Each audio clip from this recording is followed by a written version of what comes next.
좋아요와 댓글, 구독, 알림 설정까지 놓치지 마세요. 뉴스 속 경제 이슈는 더 쉽고 깊게, 최신 고용 동향은 더 빠르게 전해드리는 고용브리핑 365 시간입니다. 이은정 기자와 함께합니다. 어서 오세요. 네, 오늘 어떤 이슈가 있을까요? 네, 코로나19를 거치면서 배달기사와 대리기사 같은 플랫폼을 통한 업무 종사자가 늘어나고 있죠.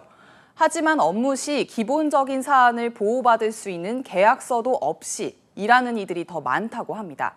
작업 환경도 열악한데 업체와 아무런 계약을 체결하지 않아 입는 피해도 고스란히 감당해야 한다는 건데요. 왜일까요? 첫 번째 이슈픽에서 짚어봅니다. 그러니까요. 요즘 정말 여러 서비스를 중개하는 플랫폼을 통해서 일하는 노동자들이 정말 많아졌더라고요. 네, 정말 많아졌죠. 음식 배달, 대리운전처럼 플랫폼을 통해 일감을 받아 일하는 노동자가 지난해 기준 약 80만 명으로 집계됐습니다. 2년 전만 해도 66만 명 정도였다가 20% 넘게 늘어난 건데요. 특히 남성은 16.8% 증가에 그쳤지만 여성이 31.4% 증가했는데 열의 6은 부업이 아닌 전업으로 생계를 꾸려가는 상황입니다. 네, 어떤 특정 직군에서 20% 이상 인원이 늘어난다는 건 참 쉽지가 않은데 정말 많이 늘었습니다. 주변만 봐도 당장 이런 변화가 뚜렷한 것 같더라고요. 네, 그렇습니다. 사회적 거리두기 완화 이후에 음식 배달 수요 감소 등으로 배달업종 종사자 증가세는 조금 줄어들었지만 다른 직종은 계속해서 늘어나고 있습니다. 실제로 직종별로 보면요. 미술과 창작 활동을 비롯해 데이터 입력 등 단순 작업 등 웹 기반형 플랫폼 직종 종사자가 큰 폭으로 증가했는데요. 가사, 청소, 돌봄 직종도 전년 대비 89.3% 늘어났습니다. 이렇게 새로운 형태로 일하는 사람이 늘어났으면 그만큼 보호 체계도 제대로 갖춰져야 하는 건데 계약서도 쓰지 않는 경우, 이런 경우가 더 많다는 거죠? 네, 그렇습니다. 한국고용정보원이 내놓은 자료를 보면요.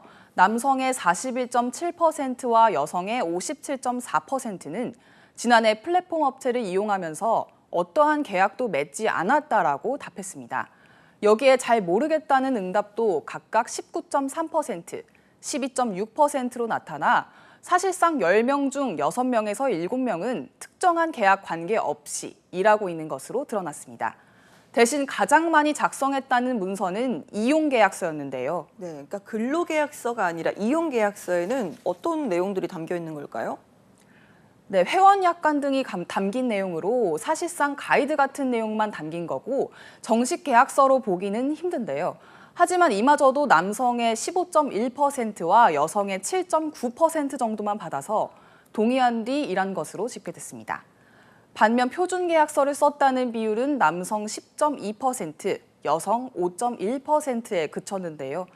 근로계약서 역시 남성과 여성을 합쳐 단 15%만이 작성한 정도였습니다. 예, 그러니까 적정한 서비스 요금과 업무 제공 방식 등이 담긴 이 업종별 표준 계약서라는 게 마련이 되어 있는데도 구경조차 못한 이런 경우가 더 많다는 거네요. 네, 그렇습니다. 고용정보원은 종사자들의 의견이 반영되거나 사전 협의 없이 대다수가 업체 측 통보로 이뤄졌다고 분석했는데요. 플랫폼은 노무 제공 가격을 비롯해 플랫폼 종사자의 근무 조건을 일방적으로 결정하고 있고 계약 조건 변경에도 의견을 반영하지 않고 있는 겁니다. 이런 조건에 동의하지 않는다고 계약서를 요구하면 이를 얻기가 어려운 거고요. 임금과 노무 제공 방식, 계약 기간 등을 담은 업종별 표준 계약서의 신속한 보급과 정착이 시급한 부분입니다. 네, 이렇다 보니까 이제 플랫폼 종사자에게 어떤 문제가 생겼을 때 스스로 해결할 수밖에 없는 것 아니겠습니까? 네, 맞습니다. 플랫폼 종사자의 다수가 개인 사업자라는 지위로 인해 사고나 분쟁 발생 시 노동자 본인이 스스로 해결해야 하는 상황에 놓이는 경우가 많은 게 현실인데요.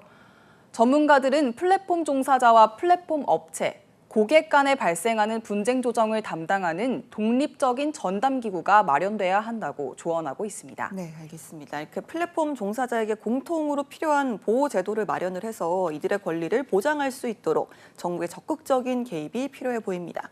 자, 두 번째 이슈픽 알아볼까요? 네, 직장 내 괴롭힘 금지법 시행 4년이 지났는데도 여전히 상사의 폭언과 모욕적 발언이 사라지지 않고 있습니다.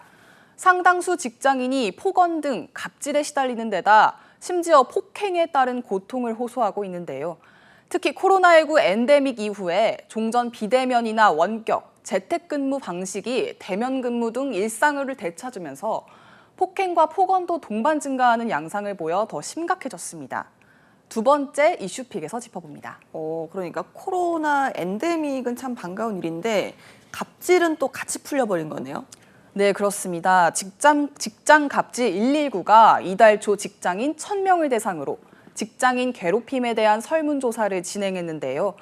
그 결과 모욕, 명예훼손이 18.9%로 가장 높았습니다. 그 뒤로는 부당지시 16.9%, 폭행, 폭언 14.4%, 업무의 강요 11.9%, 따돌림, 차별 11.1% 순으로 나타났는데요. 특히 폭행과 폭언은 2년 전 7%대까지 떨어졌다가 이번 조사에서 2배 이상 늘었습니다. 그러니까 일만 해도 참 힘든데 이런 상황에 막말에다가 폭언에다가 폭행까지 정말 암담하다는 생각이 드네요. 네, 그렇습니다. 실제 직장갑질 119에 접수된 사례를 보면 더 충격적입니다. 내가 이러려고 일을 한 건가 자괴감이 들 정도인데요. 몇 가지 그나마 방송이 가능한 수준의 피해 사실만 공개해보면요. 욕 먹고 싶으면 저한테 오세요. 얼마든지 해줄 테니 라는 말은 기본이고요. 네. 자, 이름이 아닌 야, 이리 와, 저리 와 하는 사례도 다수였고 그 뒤에는 항상 욕설이 붙는 경우 또 몸매, 얼굴을 평가하는 성희롱성 발언까지 아주 넘쳐나고 있었습니다. 예, 그러니까 뭐 권위적이고 부당한 지시를 내리는 상사는 아직도 우리 주변에 많지만 이렇게 직장인으로서 대항할 만한 무기가 사실상 없지 않겠습니까? 네, 그렇습니다. 직장 내 괴롭힘을 신고하면 우선 유급 휴가 등 임시 보호 조치를 받고 산업재해로 인정되면 보상도 받을 수 있습니다. 하지만 신고를 하는 것도 큰 용기를 갖고 한다고 하더라도 제대로 된 처벌과 보호 조치를 받지 못하는 경우가 많습니다. 이마저도 모두 5인 미만 사업장엔 해당되지 않는 얘긴데요. 직장인 상담센터는 작은 회사에서 당한 피해도 구제받을 수 있는지 문의가 쏟아지는데 접수된 사례를 보면 직장 내 괴롭힘이 절반 가까이 차지합니다. 그러면 이제 이런 현실이 언제쯤 좀 바로잡아질까요? 네, 참 빨리 바로 잡아줘야 될 텐데요. 우선 직장 내 전반적으로 법이 엄연히 있는데도 지켜지지 않는 현장을 바로잡을 필요가 있습니다. 전문가들은 고용노동부에서 더 적극적으로 현장 감독에 나서야 한다고 조언하고 있는데요. 5인 미만 사업장과 관련해서는 고용부가 올해 계획으로 근로기준법 사각지대를 없애겠다고 발표한 바 있습니다. 대통령 직속 경사노위에서도 상반기까지 안을 마련할 계획입니다. 하지만 넘어야 할 산은 여전한데요. 영세 사업장의 부담과 반발을 얼마나 줄이냐가 관건일 것 같습니다. 네, 알겠습니다. 자, 사회적으로 떠들썩했던 각종 갑질 행각 파문 이후 인식이 높아졌다곤 하지만 현장에서는 여전히 각종 괴롭힘으로 고통받는 직장인들이 많은 현실인데요. 고통받는 피해자를 실질적으로 보호할 수 있도록 법과 지침 개선이 하루빨리 이루어져야 하지 않을까요? 오늘도 이은정 기자와 함께했습니다. 고맙습니다. 네, 지금까지 고용브리핑 365였습니다.